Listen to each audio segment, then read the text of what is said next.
Dieu vous bénisse profondément. C'est une joie, très grande joie pour moi d'être ici, une fois de plus, en Côte d'Ivoire, chez mon ami, mon pasteur Elie Shekina 12 ans.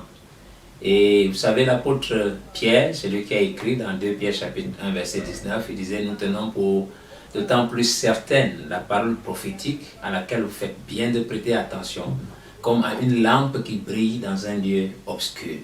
Et nous avons eu la grâce, véritablement la grâce, nous ne cesserons jamais de le répéter, de recevoir un prophète à qui il a été donné véritablement de nous apporter la révélation des 7 sceaux.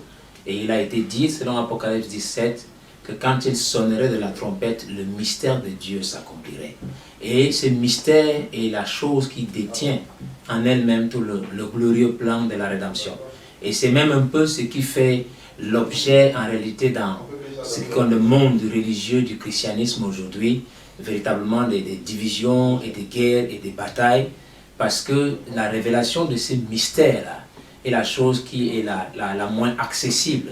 Nous nous souvenons un peu aussi de l'apôtre Paul, n'est-ce pas, quand il était sur le chemin de Damas, il croyait connaître Dieu parce qu'il lui avait été révélé selon les enseignements qu'il connaissait depuis l'époque de Moïse, mais il a été surpris en son cœur de se rendre compte à un moment, quand il a eu cette, j'espère que tout le monde connaît cette expérience-là sur le chemin de Damas, où il a été frappé par la colonne de feu qui est descendue, et elle lui a parlé, il lui dit: Paul, Paul, pourquoi me persécutes-tu? Et puis il a posé la question de savoir: Seigneur, qui es-tu que je persécute?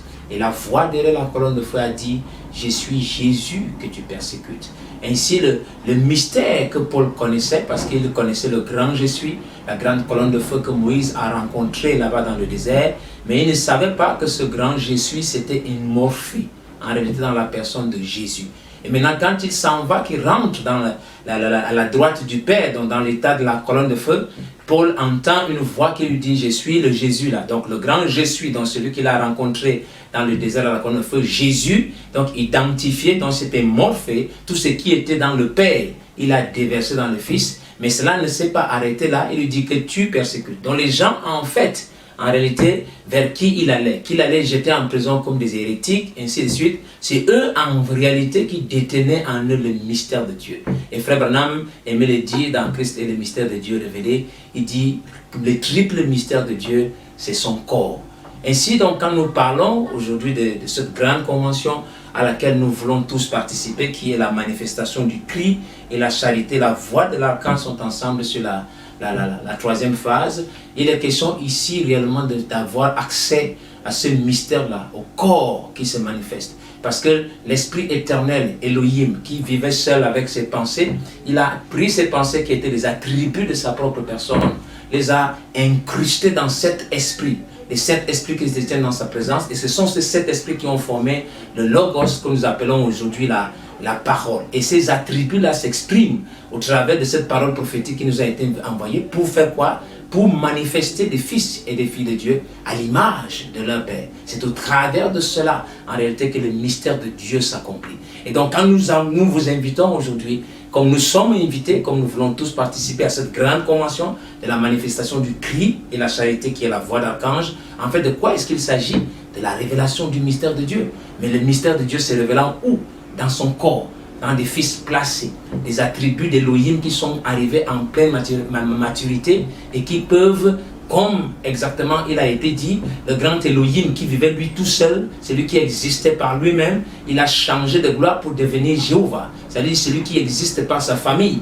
Aujourd'hui, pour avoir accès à cet Elohim-là, vous devez avoir un contact avec un membre de cette famille-là. Ce sont des fils attribués arrivés à pleine manifestation, des fils matures placés en position d'autorité dans cette troisième phase, afin qu'au travers d'eux, le germe en réalité de vie puisse s'exprimer pour amener à la naissance d'autres fils et d'autres filles. C'est quelque chose de véritablement glorieux. Et donc nous, je voulais partager un peu ces choses avec vous pour dire que c'est vraiment une occasion que nous ne pouvons pas manquer. Parce que c'est dans ce mystère de Dieu, en réalité, comme il a été dit, que tout le glorieux plan de la rédemption se trouve. Parce que le connaître, lui, c'est la vie.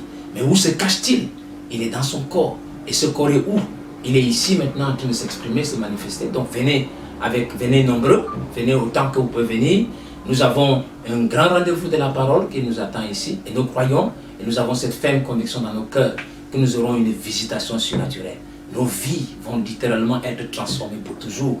Et comme il est dit quelque part, chacun d'entre nous aura à ce moment-ci un dès ce moment à partir duquel son passé et, comme on peut dire, le futur ne seront plus les mêmes. Donc que Dieu vous bénisse.